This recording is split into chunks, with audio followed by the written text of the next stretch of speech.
Segrup dengan timnas Indonesia, Direktur Teknik Jepang, sangat sulit dan menantang.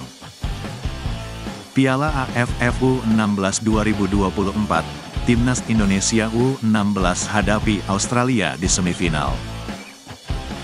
Kabar abroad, Justin Hubner kembali dapat tempat di Cerezo Osaka, Pratama Arhan masih menghilang. Fix, Persija pertahankan duo Timnas Indonesia Rizky Ridho dan Witan Sulaiman untuk BRI Liga 1 musim depan. Simak info selengkapnya hanya di Bolala News.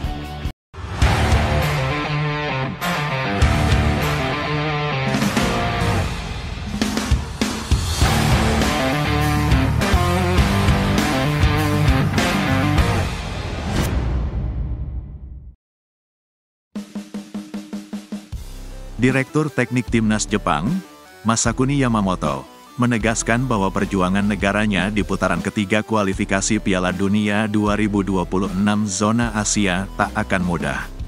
Sebagai informasi, Jepang nantinya harus berjuang di grup C lawan yang dihadapi yakni ada Australia, Arab Saudi, China, Bahrain dan Timnas Indonesia. Terkait hasil drawing tersebut, Masakuni Yamamoto menilai timnya kini mendapatkan tantangan berat. Penilaian itu didasari dari beberapa alasan. Pertama adalah banyaknya tim unggulan dan langganan Piala Dunia di grup C seperti Australia dan Arab Saudi. Kedua, Masakuni Yamamoto berpendapat timnya juga mendapatkan tantangan ketika harus tampil di tempat yang memiliki perbedaan iklim. Kami tergabung dalam grup yang sulit dan menantang. Kami akan menghadapi pertandingan melawan mereka yang pernah merasakan Piala Dunia di masa lalu. Untuk menghadapi tantang tersebut, Masakuni Yamamoto mengabarkan timnas Jepang bakal melakukan persiapan sebaik mungkin. Semua bertujuan untuk mengamankan tiket lolos langsung ke Piala Dunia 2026. Sebagai informasi, dua tim yang menempati peringkat teratas akan mengamankan tiket tersebut. Kemudian, tim dengan peringkat ketiga dan keempat berhak lolos ke putaran keempat. Sedangkan dua tim dengan peringkat terbawah dipastikan tersingkir. Timnas Indonesia U16 dipastikan hadapi Australia U16 pada semifinal Piala AFF U16 tahun 2024. Pertandingan akan digelar pada Senin malam pukul 7 waktu Indonesia Barat. Semifinal lainnya mempertemukan Vietnam dengan Thailand. Timnas Indonesia U16 jadi tim pertama yang memastikan tiket lolos ke semifinal Piala AFF U16. Berbekal 3 kemenangan, Mierza dan kawan-kawan berstatus juara grup A dari grup B. Ada Vietnam yang mengoleksi 21 gol dari 3 laga dan 7 poin yang bersumber dari 2 kemenangan dan sekali imbang. Grup C, selain Australia, ada Thailand yang berstatus runner-up grup terbaik. Kamboja dan Laos gagal lolos karena perolehan poin dan selisih gol kalah dari Thailand. Ada 2 pertandingan yang digelar pada sore ini, semuanya dari grup C. Thailand yang wajib menang dengan selisih 2 gol untuk lolos ke semifinal berhadapan dengan Malaysia. Hasilnya, meski tertinggal lebih dulu, Thailand sukses mengandaskan perlawanan Malaysia dengan skor 3-1. Thailand pun lolos sebagai runner-up grup terbaik. Australia juga menuai kemenangan. Tidak tanggung-tanggung, mereka menggilas Timor Leste dengan skor telak 12-0. Dua pemain timnas Indonesia, Justin Hubner dan Pratama Arhan memiliki nasib berbeda di klubnya masing-masing. Sebagai informasi, Justin Hubner kini bermain untuk klub asal Jepang, Cerezo Osaka. Sedangkan Pratama Arhan berkarir di Korea Selatan bersama klub Suwon FC. Kedua nama di atas sempat absen membela klubnya karena harus memperkuat timnas Indonesia pada FIFA Matchday bulan Juni tahun 2024.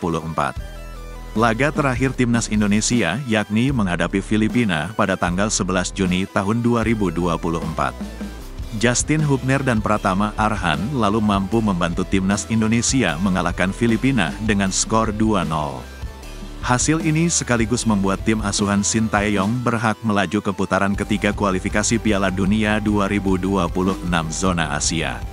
Setelah melawan Filipina, para pemain kemudian kembali ke klubnya masing-masing. Setibanya di Jepang, Justin Hubner rupanya tak langsung mendapatkan kesempatan bermain di Cerezo Osaka. Pemain berposisi sebagai bek itu baru dimainkan pada laga Cerezo Osaka melawan Sagan Tosu yang terlaksana tanggal 26 Juni tahun 2024. Pada kesempatan ini, Cerezo Osaka keluar sebagai pemenang lewat skor 1-0. Justin Hubner sendiri turun sebagai pemain pengganti. Pemain milik klub Wolverhampton Wanderers itu dimasukkan pada menit ke-90 untuk mengganti posisi Leo Ceara. Meski begitu, apa yang terjadi pada Justin Hubner patut disyukuri. Pasalnya, nasib berbeda dialami Pratama Arhan. Pemain berposisi sebagai bek sayap itu hingga sekarang masih belum kembali mendapatkan kesempatan bermain. Arhan menjalani debut bersama Suwon FC pada bulan Mei lalu. Tepatnya yakni pada laga Suwon FC vs Jeju United. Namun, debut Pratama Arhan berakhir tragis. Pemain berusia 22 tahun itu hanya bertahan 3 menit di lapangan. Pratama Arhan masuk sebagai pemain pengganti pada menit ke-73 dan memperoleh kartu merah pada menit ke-76. Setelah laga ini, Arhan tak lagi masuk skuad Suwon FC. Persija Jakarta memastikan bahwa 2 pemain timnas Indonesia akan bertahan untuk BRI Liga 1 musim depan. Keduanya adalah Rizky Ridho dan Witan Sulaiman. Direktur Utama Persija Jakarta, Ambono Januarianto, baru saja menggelar konferensi pers perkenalan Carlos Pena sebagai pelatih di Nirwana Park, Depok, pada Sabtu. Ambono Januarianto juga menjelaskan terkait komposisi pemain Persija Jakarta untuk musim depan, termasuk nasib Rizky Ridho dan Witan Sulaiman. Mengenai Rizky Ridho dan Witan Sulaiman, tetap bersama Persija. Jadi, kecuali pemain yang selesai kontrak, belum ada yang kami lepas, ucap Ambono Januarianto. Sebelumnya, beredar kabar bahwa Rizky Ridho ingin dipulangkan Persebaya Surabaya, klub yang dibelanya pada musim lalu. Sementara, Witan Sulaiman kembali dari masa peminjaman dari Bayangkara FC. Sekian news flash kali ini, nantikan berita selanjutnya, salam olahraga.